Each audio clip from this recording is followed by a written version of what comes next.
বন্দরে মিথ্যা বানোয়াট মামলার প্রতিবাদে তীব্র নিন্দা জানিয়ে যা বলেন ভুক্তভোগী মোহাম্মদ তানজিল।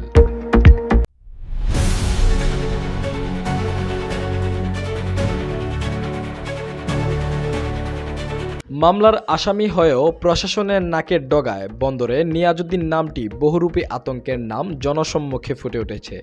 নিয়াজউদ্দিন আহমেদ নামটি এখন জনমনে এক আতঙ্ক ও মামলাবাজ হিসেবে পরিচিত। দেখতে সুদর্শন হলেও বর্তমান সমাজের চোখে একজন বহুরূপী ও মামলাবাজ, এমনকি আল্লাহর ঘর মসজিদের জায়গা নিয়েও রয়েছে তার বিরুদ্ধে অভিযোগ। নিয়াজের মতো বহুরূপী মানুষের ছবি শামীম ওসমানের সাথে মিছিলে সর্বত্র ভাইরাল। বন্দর নবীগঞ্জ জালাল সর্দার বাড়ির ছেলে নিয়াজউদ্দিন আহমেদের বিরুদ্ধে রয়েছে বিশাল পরিমাণ অপকর্মের ইতিহাস। ছাত্র জনতা বৈষম্য বিরোধী আন্দোলনে ফতুল্লা থানা ও হেফাজতে কর্মী হত্যার মামলায় আসামি নিয়াজউদ্দিন আহমেদ এখনও প্রকাশ্য বহাল তবিয়তে। বহু মামলা থাকা সত্ত্বেও এখনও গ্রেফতার হয়নি নিয়াজউদ্দিন আহমেদ। মূলত সমস্যাটা হচ্ছে আপনার নবীগঞ্জ জেলা সদর পঞ্চায়েত কমিটির সাথে তার সাথে দীর্ঘদিন যাবতই একটা মনমান্যতা চলতেছে। যেমন এই সিএস ৮ দাগে ৩৬৬ পয়েন্ট জমি নিয়াজ দখল করে রাখছে। এটা সম্পূর্ণ মসজিদের জমি নিয়াজ দখল করে রাখছে। তারপর হচ্ছে আমাদের সাথে আরও তার জমি নিয়ে ঝগড়া আছে। যেমন আমরা মিয়াজান সরকারের ওয়ারিশ, মিয়াজান সরকারের ওয়ারিশ হিসাবে ৭ দাগে ১৪% জমি আমরা আমাদের জমি নিয়াজ দখল করে রাখছি। তো সেই জমি পাবো দেখে আমরা দীর্ঘদিন যাবৎ তার সাথে বসার চেষ্টা করতেছি, সে আমাদের সাথে বসে না। বসে না, তার কারণে আমরা সেই ১৪% জায়গার প্রতি আমরা এই দেওয়ানি মামলা ২৯৫ এই জমি সংক্রান্ত মামলা নিয়াজের নামে আমরা একটা জমি সংক্রান্ত মামলা করি। তার সাথে নিয়াজের সরকারের ওয়ারিশ হিসেবে আমরা নিয়াজের বাসায় যাই, জমি পাবো। তো তারপর থেকেই নিয়াজ আমার উপরে হত্যা, তারপর আমার বাড়িতে কিছুদিন আগে ভাঙচুর করছে, আমার 2টা এই বাইক ভাঙচুর করছে, আমার বাড়িতে গ্লাসে এই গুলি করছে যে আমরা যদি মামলা না উঠাই তাহলে আমার হত্যা করব, আমার বাবাকে গুম করে ফেলবো। এখন তারপরে আপনার যেমন ওর সেন্টারের ভিতরে আপনার এই যখন আপনার মসজিদে নামাজ হয় ও গান বাজায়। তো যখন গান বাজে আপনি দেখবেন মসজিদ কিন্তু কাঁপে। আপনার নামাজ যখন চলে তখন সে আপনার গান বাজায়। তবে সবসময় আমাদের মসজিদের সভাপতি সেক্রেটারি তারা বাধা দিতে গেলে সে বাধা মানে না, তাদের সাথে বেদবি করে, তাদেরকে মামলা হুমকির ভয় দেয়। তা আপনার এই কিছুদিন আগে তাদের নামে মামলা হয়েছিল একটা মিথ্যা। তারপর যখন আমরা এই মসজিদটা করবো তখন সে বাধা দিছে। দীর্ঘদিন যাবৎ মামলা দিয়ে আপনার মসজিদের কাজ বাধা দিয়ে রাখছে। সে মসজিদে একটা টাকাও দেয়নি কিন্তু, এবং যারা মসজিদে টাকা দিত তাদেরকে বাধা দিছে। এই মসজিদ অফ হয় নাই, এই মসজিদে কেন টাকা দিবেন। সে এরকম ভাবে গান বাজায় মসজিদটা পর্যন্ত কাঁপে, যেমন ভূমিকম্প হচ্ছে। এটা নিয়ে আমরা বারবার তারকে বাধা দিছি যে অন্তত আপনি গান বাজান, নামাজের সময় আপনি গানটা বাজায়েন না। এটা নিয়েও তার আমাদের প্রতি একটা আপনার ক্ষোভ। তারপরে হচ্ছে আমি তো 2টা ঘটনা বললাম আপনার। আমরা মিয়াজান সদর ওয়ারিশ হিসাবে তার কাছ থেকে জমি পাবো, আবার এই মসজিদের ৩৬৬ পয়েন্ট জমি সে আত্মসাৎ করে রাখছে তার। তারপরে হচ্ছে আপনার যেমন আমি আপনার তার কাছে বহুবার গেছি যে ভাই যে অন্তত নামাজের সময় আপনি গানটা বাজায়েন না, আর আপনি পুরা ৩৬৬ পয়েন্ট জমি আপনি অন্তত কিছু জমি দেন যাতে মসজিদটা একটু বড় হয়। এই কারণে সে আমার উপরে আজকে এই প্রায় ৫-৬ বছর যাবৎ আপনার আমাকে বিভিন্ন মামলা দিয়ে সে হয়রানি করতেছে। যেমন আপনারা বলি, আপনার এই নবীগঞ্জ স্ট্যান্ডে আপনার 16 সালে ফয়সাল একটা ছেলে মারা গেছিল। ওইখানে সে আমার 1 নম্বর আসামি করতে চাইছিল, পোস্টারও আমার ছবি দিছে। কিন্তু বাদী সেখানে সে তদন্ত করে দেখছে বা বাদী শুনছে যে আমি ছিলাম না, পুলিশে তদন্ত করে দেখছে আমার নামে মামলা নেয় নাই। কিন্তু নিয়াজ আমার থেকে টাকা খাইয়া আপনার টাকা খাইছে আমাকে ঠেট দিয়া যে তোর নামে মামলা দিব। তখন মেন যে আসামি নিয়াজের সাথে ওদিন যে থানায় ছিল ফয়সাল, বাপ মৃত আবু সাইদ, ও ছিল এই মামলার মেন আসামি। ওকে বাঁচাইয়া আপনার নিরহ 4-5টা পোলাকে মামলার আসামি বানাইছে। ওই মামলার এক আসামি হাসান কিন্তু সাংবাদিক আকরাম ভাই আপনার আপন ছোট ভাই, সেটাকে আপনার সাক্ষী। তারপরে 18 সালে আমাকে কদমতলীতে আপনার রুবেন নামে একটা ছেলে মারা গেছে, আমি ছিলাম না, ওইখানে আমাকে আসামি করা হয়েছে। সম্পূর্ণ নিয়াজ এই মামলায় আমাকে আসামি করছে, আমি তো 6 মাস জেলও কাটাইছি।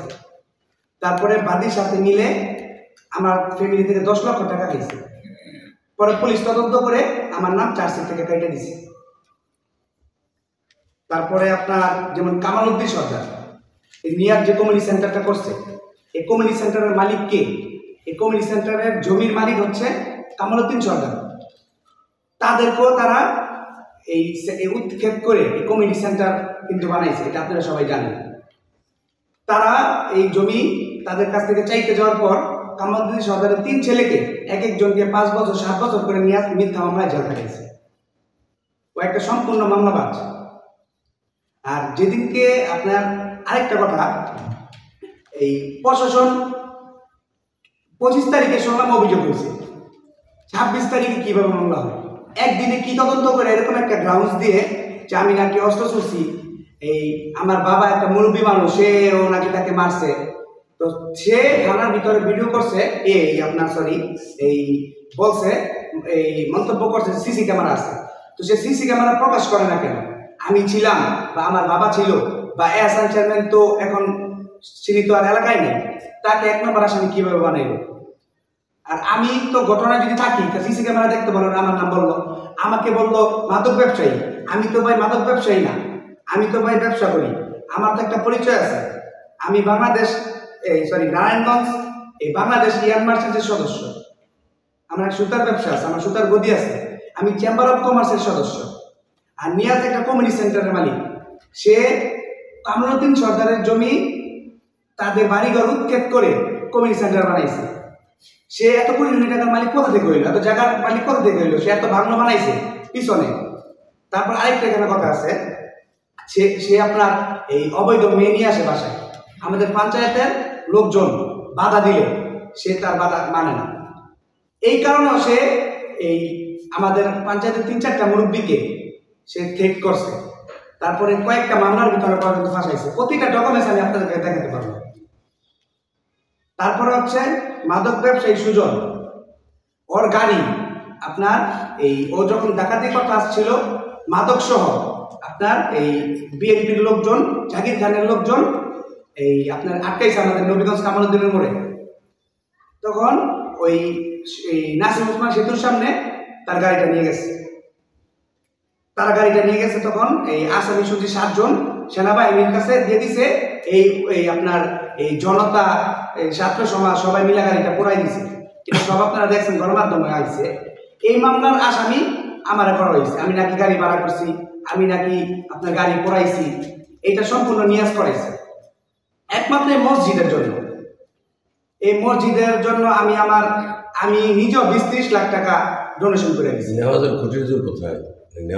নিয়াজের খুঁটির জোর এতদিন 5 আগস্ট ছিল শাহিম ওসমান, সেলিম ওসমান, তাদের জোর খাটি।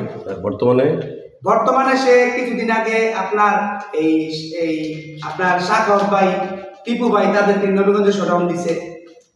তারপর আপনার সে বলতেছে সে বিএনপির বড় নেতা, আবার আপনার বিএনপির অনেক কেন্দ্রীয় লিডারদের সাথে তার সম্পর্ক।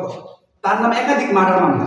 আপনি দেখেন সোনারগাঁও থানার ভিতরে তার 29 নম্বর সে মামলার আসামি, হেফাজত কর্মী মার্ডার মামলা। আপনার ডকুমেন্টস আমি চাইলে আপনাদেরকে এখন দেখাতে পারি, এখনই আছে। তারপরে ফতুল্লা থানায় 118 নম্বর, কিছুদিন আগে তাকে অ্যারেস্ট করছে, অ্যারেস্ট করেও তাকে ছেড়ে দিচ্ছে। তো তার যদি এত দূর হয়, তাহলে আমরা নবীগঞ্জ জেলা সদর পঞ্চায়েতের কমিটি যারা আছেন নবীগঞ্জবাসী, আমাদের নিরাপত্তাটা কোথায়? তো দেশ তো আগের মতো নিয়ে আছে, দেশটা স্বাধীন হয়নি। এখন আপনাদের কাছে আমার একটাই আবেদন যে নিয়াজ একটা হত্যার আসামি নিয়ে কেমনে কিভাবে থানায় যায়, থানায় গিয়ে কিভাবে অভিযোগ করে। তারপরে আপনাদের এই মসজিদ, তারপরে আপনার এই নানান বিষয় নিয়ে পূর্বে নিয়াজের সাথে আমাদের যে একটা মতানৈক্য চলতেছিল, সেই ঘটনা ইস্যু করে গত ডিসেম্বরের 3 তারিখে আমার বাড়িতে রাত্রে 3টা বাজে নিয়াজ, বাবু, ফয়সাল, আমিনুল, ওরা প্রায় 10 থেকে 15 জন অজ্ঞাত, আমরা চিনতে পারিনি। আমার বাড়িতে এই বিস্ফোরণ ঘটায়, আমার 2টা বাইক আপনার পুড়ে ফেলে। এই ঘটনা নিয়ে আমার ওয়াইফ আপনার এই থানার ভিতরে অভিযোগ করছে, নিয়াজের নামে কোনো অভিযোগ নেয় না। তারপরে আমি এই অভিযোগ করছি, নিয়াজের নামে অভিযোগ নেয় না, এই আপনার অন্য নিয়াজের নামে অভিযোগ নেয় না, বাবুর নামে অভিযোগ নেয় না, ফয়সালের নামে অভিযোগ না আনার কারণটা কি? অভিযোগ না আনার কারণ হচ্ছে পুলিশ টাকা খায় নাকি আমি তো বলতে পারি না, কারণ আমি তো ভাই ছোট মানুষ, নিয়াজের তো অনেক বড় হাত, সে তো বলে যে আমলি গাইলো আমার বিএম পাইলো, এখন আমার সাথে তো তোরা পারবি না, তোরা আমার সাথে ই কর, একটা মিলমিশ করে চল, মানে আমাকে নানানভাবে ই করে। তারপরে এখন আমার কথা হচ্ছে, যাই হোক সর্বশেষে একটা কথাই বলি, জুলুম আরবি ভাষা থেকে আগত একটি শব্দ, যা দিয়ে নিষ্ঠুর, অন্যায়, শোষণ, নিপীড়ন ও অন্য কোনো অন্যায় কাজ নির্দেশ করা হয়। শব্দটি আরবি ছাড়াও তুর্কি, উর্দু ও বাংলা ভাষায় প্রচলিত। কার হক নষ্ট করাকে জুলুম বলা হয়। এছাড়াও কোরআন শরীফের আরো আয়াত আল্লাহর সাথে কোরআন শরীফে আরো আয়াত আছে, আল্লাহর সাথে শরীককারীকে এই শিরক করাকে জুলুম আখ্যায়িত করা হয়। প্রশাসন কি জুলুমের পক্ষে নাকি বিপক্ষে? এই মানুষের উপরে জুলুম করলে সাজা দুনিয়ার জীবন থেকেই শুরু হয়ে যায়। পৃথিবীর ইতিহাসে একজন জুলুমকারীও ছাড় পায় নাই। সর্বপ্রথম জালিম ছিলেন কাবিল, বহু জালেম গিয়েছে নমরুদ, আবু জাহেল, হুদবা সাইবা জুলুম করেছে। ইয়ামেনের শাসক আব্রাহার আল আশরাফ বহু যুদ্ধে সে জয়লাভ করেছে। সে এত অহংকারী হয়ে উঠেছে যে সে মক্কা নগরীতে পবিত্র কাবা শরীফকে মিশিয়ে ফেলার জন্য আপনার সে কাবা শরীফে হামলা করেছিল। পরে আল্লাহ তাআলা আবাবিল পাখির এই মাধ্যমে এই তাদেরকে পিছিয়ে দেয়, ধ্বংস করে দেয়। আমরা যেমন নিরীহ, আর এই আবাবিল পাখি কিন্তু আরো নিরীহ ছিল। এখন আমরা প্রশাসনের কাছে এতটুকুই আমার এই অনুরোধ যে আমাদের এই নিয়াজের হাত থেকে আমাদের পঞ্চায়েতের মুরব্বীদেরকে বাঁচান, যাদের বয়স 60-এর উপরে, তাদেরকে আপনার বহু মামলা দিয়ে রাখছে। আমার বাবাকে, আমার এই চাচাদেরকে আজকে 20 বছর যাবত সে মামলা দিয়ে রাখছে। আমার আরেক দাদা কামরুদ্দিন সরকার, তার 3 ছেলেকে সে 5 বছর 7 বছর যাবত এক একজনের জেল খাইছে, শুধু তার জমি দখল করে নিছে, তারা দাবি করাচ্ছে, থানায় গিয়ে মামলা করছে এই কারণে। এখন আমার একটাই দাবি, আমার বাড়িতে হামলা হয়েছে, এই প্রশাসন মামলা নেয়নি। আর নিয়াজে একটা নাটক সাজাইছে, সিসি ক্যামেরা ই করে নেই, 25 তারিখে অভিযোগ হয়েছে, 26 তারিখে মামলা রুজু করছে। তারপরে সে বিভিন্ন সাংবাদিকরে, সেলিম ওসমানকে আমি ফুল দিয়েছি, সে ছবি পাঠাইছে, আমি নাকি এই জাতীয় পার্টি করি। আমি তো ভাই বাংলা ইয়ান মার্চেন্টের সদস্য, আমি চেম্বার অফ কমার্সের সদস্য, আমি এই একটা ব্যবসায়ী হিসাবে সেলিম ওসমান এই বিকেএমের সভাপতি ছিল, তাকে ফুল দিতেই পারি। আমি তো কোনো রাজনৈতিক ইস্যু নিয়ে তাকে ফুল দিইনি। তারপরে হচ্ছে ওর সাথে ও নিয়াজের সেল্টার দেয় আপনার ফয়সাল হচ্ছে আপনার প্রশ্ন ফাঁস মামলার আসামি, মার্ডার মামলার আসামি, ইয়াবা ব্যবসায়ী। তারপর হচ্ছে কিছুদিন আগে ওর গ্যারেজে শুনছি আপনার ওই 20টা গাড়ি থাকে। আজকে দীর্ঘ 5 থেকে 6 বছর যাবৎ সেই চোরা লাইন নিয়ে, আমরা এমনি বিদ্যুৎটা আমাদের বাংলাদেশে সংকট, তারপরে চোরা লাইন দিয়ে সে অটো গ্যারেজ চালায়। এই আপনার 1 সপ্তাহ আগে আপনার প্রায় 4-5টা গাড়ি গিয়া বিদ্যুৎ অফিস থেকে লোক গিয়া তার গ্যারেজের লাইন কেটে দিয়েছে, 5 লক্ষ টাকা জরিমানা করছে। তারপরে আপনার এই পাসপোর্ট বাবু, তার নামে জাল পাসপোর্ট, ভুয়া জন্ম নিবন্ধন সহ নারী ব্যবসায়ী, একাধিক মামলা আছে। তার নামেও বৈষম্য বিরোধী আন্দোলনের মামলা আছে। তারা কিভাবে থানায় গিয়ে নিয়াজের সামনে, থানার ওসির সামনে গিয়ে তারা কিভাবে ভিডিও কনফারেন্স করে, এটা এই থানার ওসির কাছে, এসপির কাছে আমার আবেদন যে এই ধরনের লোকদের থেকে আমাদের নবীগঞ্জের পঞ্চায়েতের সকল ধরনের লোকজনদেরকে উদ্ধার করুন। প্রশাসনের কাছে আমি সহযোগিতা চাবো, আমি তো নিয়াজের সাথে পারবো না। প্রশাসন তো আমার সাপোর্ট করতেছে না, সুষ্ঠু তদন্ত করতেছে না। 25 তারিখে অভিযোগ হয়, এত বড় একটা মামলা দিল, একদিনের ভিতরে পুলিশ কি তদন্ত করে মামলাটা নিল? আপনাদের মামলাটা যে মিথ্যা, আপনি জি। এহসান চেয়ারম্যান তারপর আপনি সহ হ্যাঁ। যারা আসামি হয়েছে, যারা উপস্থিত ছিল না, হ্যাঁ। এই ব্যাপারে আপনার প্রশাসন বা বন্দর থানার ওসির কাছে আপনার কি আছে বা এসপির কাছে কি বলার আছে?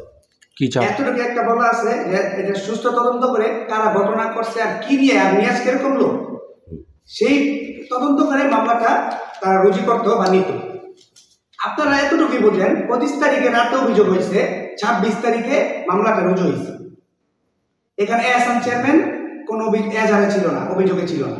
এহসান চেয়ারম্যানকে পূর্ব শত্রুতা জের ধরে তাকে 1 নম্বর আসামি করা হয়েছে। তার তো আপন চাস্তো ভাই। হ্যাঁ, তারা 50 তবে। তারপর আমাকে 2 নম্বর আসামি করা হয়েছে। আমি যদি থাকি তাহলে সিসি ক্যামেরা কোথায়? সেই যে বললো সিসি ক্যামেরাতে আছে, সিসি ক্যামেরাতে দেখাতে বলেন, আমার বাবাকে দেখাতে বলেন, আমার ছোট ভাইকে আসামি করা হয়েছে, আমার ছোট ভাইকে দেখাতে বলেন।